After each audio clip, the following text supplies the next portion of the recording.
There is something that Joseph does at the end of the parasha, the end of the Book of Bereishit, which Chazal, our sages, see as a tremendous example of kindness and sensitivity, and an example par excellence of how we should all behave.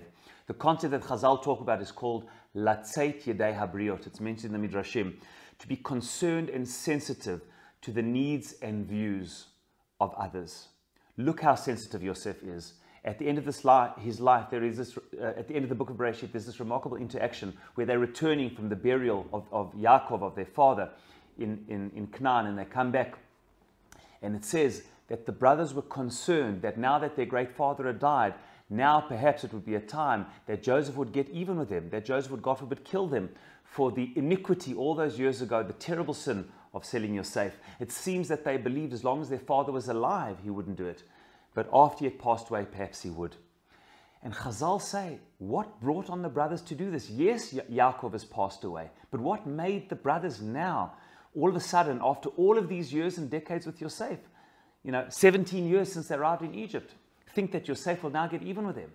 And Chazal give a number of answers, and one of the answers given in the Tanchuma, incredibly, they say that the brothers saw Yosef when they went to bury their father in Egypt.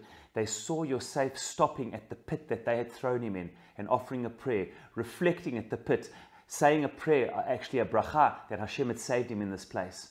The brothers at a distance perhaps thought, when they were reflecting on this, maybe Yosef had remembered the trauma. Maybe he had never forgiven them. The truth is that the brothers, all these decades, were constantly plagued, it gnawed at their conscience, the terrible thing they had done in selling Yosef all these years ago. And therefore did not take much for the brothers to be reminded, seeing Yosef by the pit, being reminded of the terrible thing they had done. And perhaps now that their father had passed away and he was grieving, maybe he now would get even with them. And incredibly, what does Yosef do? In attempt after attempt, Chazal see an example of such sensitivity. He explains to them that he's not in the place of God and that things turned out for the best. And after all of his claims and puts their mind to rest, he says the following, Vayenachem otam, he sits with them and consoles them, Vayedaber al libam, and he spoke to their heart. What could he possibly do more than console them? What is this speaking to their heart?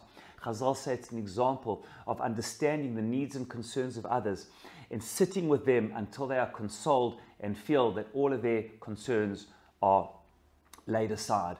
That is the sensitivity that we need.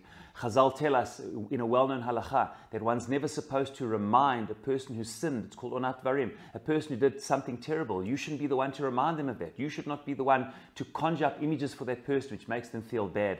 Here Joseph does more than that. Not only is he not the one who did it, they did it on their own and it's got nothing to do with him. Yet he goes out of their way to make sure. Rashi brings 3 different arguments of how he speaks to them and all types of arguments to lay their minds to rest and said, I'm 100% okay, and you are forgiven for these things that you did. Even though it's still gnawing at you decades later, you have been forgiven. What kindness and what sensitivity. May we all be like Yosef to emulate this example, that when people have concerns about us, thoughts about us that we know may not be true, or may at least that they are deeply worried about things about themselves in their relationship with us, that we go out of our way to make peace between people, to put people's minds to rest, to have hypersensitivity to the needs of others, in order that we can all move on together in a united, sensitive, kind way in all our human interactions. Shabbat Shalom.